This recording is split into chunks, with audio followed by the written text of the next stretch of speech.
Section 1. The chase that never ends. You always need a plan, don't you? A next step, a new chapter, another version of yourself to become. Someone smarter, someone more disciplined, someone finally in control. You wake up and reach for a screen. You scroll past other people's victories. You tell yourself, just a few more months, just a few more improvements, then I'll be who I'm supposed to be. But deep down, you know something's off. Because no matter how many goals you chase, how many books you read, how many routines you optimize, the discomfort never leaves. It waits for you in the quiet, in the silence between achievements. You start to realize the unsettling truth. You're not driven. You're afraid. Afraid of what will surface if you stop. Afraid of what you might hear if you actually listened. Afraid of what the stillness might say about who you've been. You're not alone in this. We live in a world of emotional time travelers. People so obsessed with the future they forget to inhabit their lives. They scroll through real estate they can't afford. They fantasize about ideal partners they've never met. They create dream selves to inhabit someday, just so they don't have to reconcile with the person they were yesterday. But here's the truth you've avoided. You're not running toward a future. You're running from a past. And no one understood this better than Carl Jung, the Swiss psychiatrist and founder of analytical psychology. Jung spent his life exploring the parts of ourselves we try to forget, the darkness we hide, the memories we bury, the versions of ourselves we disown. His work wasn't just academic. It was spiritual surgery. He introduced concepts that changed how we understand the mind, the shadow, the parts of ourselves we repress, the persona, the mask we wear for approval, and individuation, the process of becoming a whole, integrated self by confronting all that we are, not just what we wish to be. Jung wrote, "People will do anything, no matter how absurd, to avoid facing their own souls." This isn't just poetic, it's diagnostic. You, the constant improver, the master planner, the perfectionist, might be avoiding your soul too. You might be creating futures as armor, trying to protect yourself from the emotional debris of your past, the childhood shame you never named, the heartbreak you told yourself you were over, the version of yourself you quietly resent but never fully grieved. You don't chase the future because it excites you. You chase it because it distracts you. It gives you an illusion of motion, but underneath, you're frozen in time. Jung saw this clearly. He warned of the puer aeternus, the eternal boy or girl, someone who refuses to grow psychologically because they refuse to confront their wounds. They chase ideals instead of integration, dreams instead of depth. The greatest burden the child must bear is the unlived life of the parents. Carl Jung and so many of us are burdened by the unlived lives within ourselves. Versions of us we abandoned, memories we never dared to face, truths we silenced too early, but they don't disappear. They haunt us by shaping our future fantasies. Because what you call ambition might actually be avoidance. What you call reinvention might just be repression in disguise. This might make you uncomfortable. Good. Discomfort is the first sign of awakening. Resistance means something true is touching something buried. Maybe you've heard people say Jung is too mystical, too metaphorical, too dense. Maybe you've even thought, that doesn't apply to me, I'm fine. I'm just busy, just focused. But let me ask you, what are you actually running toward? And what would happen if you stopped? Because if your dreams are built on exile, if every next chapter requires the death of your memory, then you're not growing. You're disappearing. And it's time to come back. Section 2. Time travel as self-defense. Let's call it what it is. Living in the future is a survival strategy, a way to defend yourself from the part of your story you've never made peace with. Let's break down 5 common ways modern people use the future to avoid their emotional history. 1. Career obsession, you bury yourself in work. You glamorize grind culture.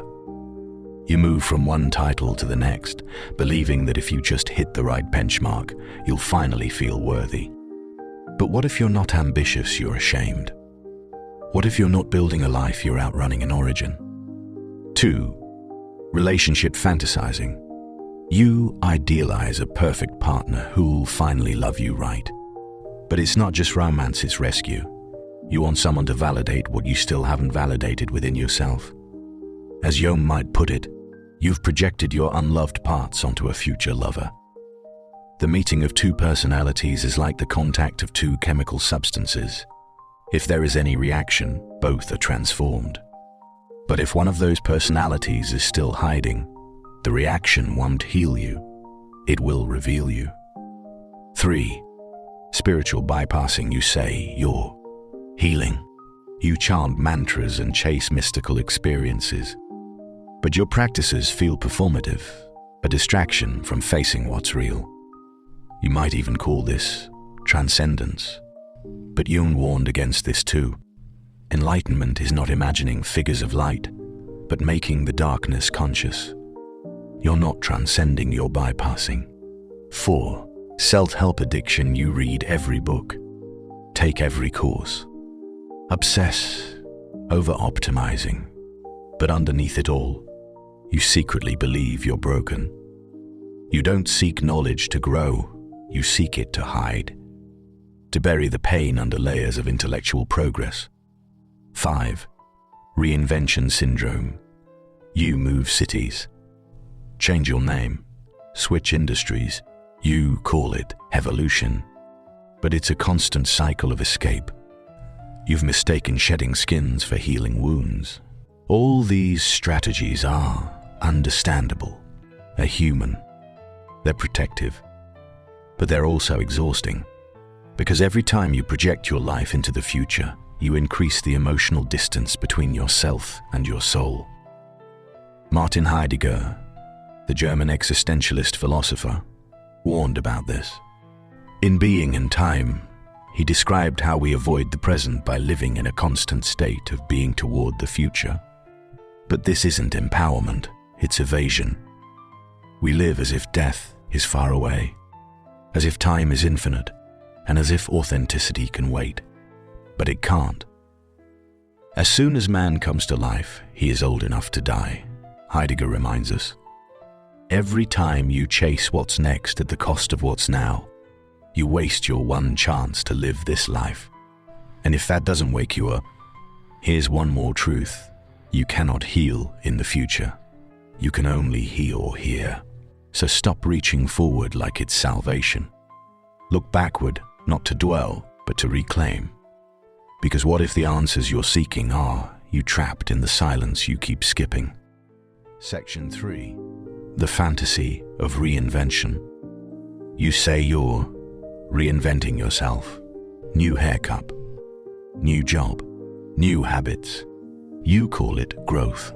You call it transformation. But let me ask you something honest. Are you becoming someone new or just running from who you were?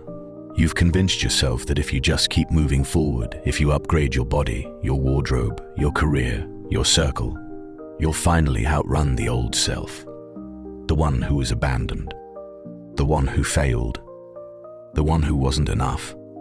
But Carl Jung would see through it in a heartbeat. I am not what happened to me. I am what I choose to become. Yes, you can transform. But Jung didn't mean transformation through escape. He meant transformation through integration, the conscious acceptance of everything you once were, especially the parts you hate. Real growth doesn't mean shedding the past like old skin.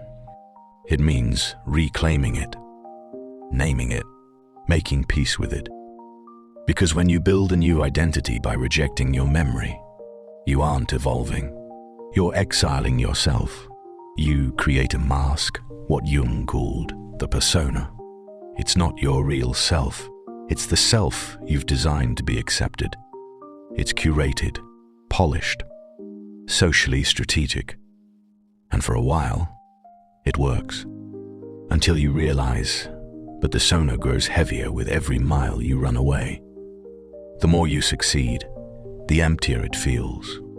The more people praise you, the more alone you feel in the applause. The privilege of a lifetime is to become who you truly are. Jung, but becoming who you are means confronting the past, not abandoning it. It means recognizing that every version of yourself, even the ones you wish you could delete, are part of your psychological DNA. Let me give you a modern example. Think of the person who changes careers every year. They rebrand constantly from yoga coach to crypto trader to motivational speaker. They look like they're leveling up. But they're not building a life, they're building distance. They're terrified of stillness because they've attached identity to motion. They don't know who they are unless they're becoming someone else. This is the epidemic of our age. We live in an economy of constant reinvention. Social media rewards it. Dating culture encourages it. Productivity gurus monetize it. But none of it touches the real question. Why are you so afraid of staying the same? Why do you feel like if you don't evolve constantly, you'll collapse? Because somewhere along the line you equated change with worth.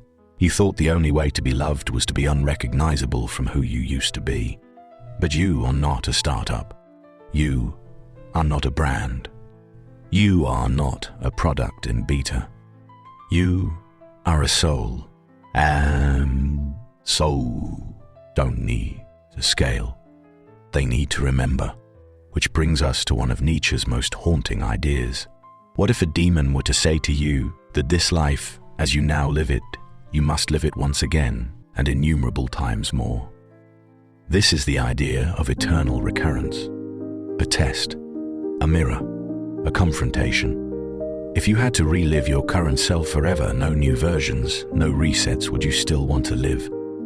Or are you only tolerating yourself because you think escape is just around the corner? Let's go deeper. How many apologies have you left unsaid because you assumed time would erase the tension? How many relationships have you abandoned without grieving because you told yourself someone better would show up? How many times have you changed your outer world just to distract from the fact that your inner one is starving? You think healing is about forward motion, but healing is about stillness, about remembrance, about looking in the mirror and saying, I see you, I haven't forgotten you, I won't run anymore. Because the self you keep trying to reinvent is the self that still needs to be witnessed. Section 4. Standing still in the fire. You've tried everything. The goals, the vision boards, the aesthetic routines. You've swapped out parts of your life like furniture in a staged home. That somehow the feeling remains. That empty ache in the quiet. That subtle panic in the stillness. Because when you stop running even for a moment, the fire starts to rise. The memories you buried. The voices you silenced. The grief you never let yourself feel. And this is the moment most people run again. Back to distraction. Back to ambition. Back to becoming someone else. But what if the only way out is through? What if you stopped sprinting toward the future and stood right here in the middle of the fire? That's what Carl Jung meant when he wrote, "There is no coming to consciousness without pain." Not the kind of pain you can numb. Not the kind you can outsource to a therapist and be done with in 6 sessions. The kind that demands presence. That requires you to stop escaping and start embodying. Jung believed that the parts of ourselves we repress, the fear, the anger, the guilt, don't disappear. They form the shadow. And when left unacknowledged, the shadow gains power. It controls us from the background. We think we're making choices, but we're reenacting the past. Until you make the unconscious conscious, it will direct your life, and you will call it fate. Carl Jung, you can't outplan your shadow. You can't future self your way around it. You can only meet it and integrate it. And that meeting happens in fire, in stillness, in silence. Stillness isn't stagnation. Stillness is confrontation. It's the moment you realize that what you've been running from isn't a memory, it's a meaning. It's the unresolved grief of who you were. The abandoned inner child who never felt safe. The betrayal you never processed. The identity you were never allowed to express. And every time you optimize, you risk abandoning them again. Kierkegaard called this the sickness unto death. Not physical death, but spiritual death. The slow, invisible decay that happens when you live as someone you're not. The greatest hazard of all, losing oneself, can occur very quietly in the world, as if it were nothing at all. Soren Kierkegaard, isn't that what's happening to you? You haven't disappeared dramatically. You've disappeared slowly, by being productive instead of present, by being strategic instead of sincere, by building futures instead of healing memories. This isn't just psychological, it's existential. The part of you that never gets seen begins to rot in the dark, and yet standing still feels unbearable. Of course it does. The silence is a mirror. It doesn't lie. It shows you the whole picture. But here's the paradox, the fire you fear. That's the fire that forges you. That's the baptism, the breaking, the becoming. Rollo May, the American existential psychologist, said, "The opposite of courage in our society is not cowardice, it is conformity. You've conformed to a culture of forward motion, but that's not courage. Courage is stillness. Courage is staying. Courage is choosing to feel instead of flee. Because in stillness, you meet yourself. You reclaim the memories you tried to bury. You begin to trust your own presence, not just your potential. This is what Jung called individuation, not becoming perfect, but becoming whole. Wholeness is not achieved by cutting off a portion of one's being, but by integration of the contraries. Light and dark, past and present, wound and wisdom. So here's your choice. Keep burning out in motion. Or stand still in the fire and finally become real. Section 5, returning to the present. This is your moment. Not in the future. Not someday. Now. You've spent years stretching your consciousness forward, leaping past the present in search of something cleaner, lighter, easier.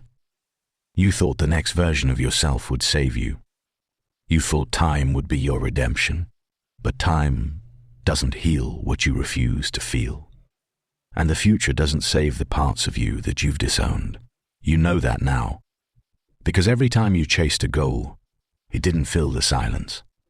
Every time you reinvented yourself, you still felt the ache. And every time you looked in the mirror, there was a haunting familiarity, the version of you that never left, only waited to be seen. This is where your healing begins. Not in ambition, not in motion, but in presence. As Carl Jung said, your visions will become clear only when you can look into your own heart. Who looks outside, dreams. Who looks inside, awakes. You've dreamed long enough. Now you wake, you return. And when you do, when you reclaim your presence, something profound happens. Your shame begins to dissolve. Your memory softens. Your mind stops splitting into 1,000 versions of what could be. Because you are no longer at war with your past. You are no longer escaping. You are home. This isn't a poetic metaphor. This is neuroscience. Studies in mindfulness and trauma recovery show that emotional integration only happens in the present tense when the body, breath, and awareness align. When you ruminate, you fragment. When you fantasize, you delay. But when you anchor, when you breathe, feel, and stay, the healing becomes real. As Bessel van der Kolk, a leading trauma researcher, writes, being able to feel safe with other people is probably the single most important aspect of mental health, but feeling safe with yourself is where it starts.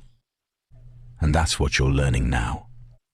To feel safe in your own skin, in your own mind, in your own timeline, Not the fantasy of who you could become, but the reality of who you already are. You're not unfinished.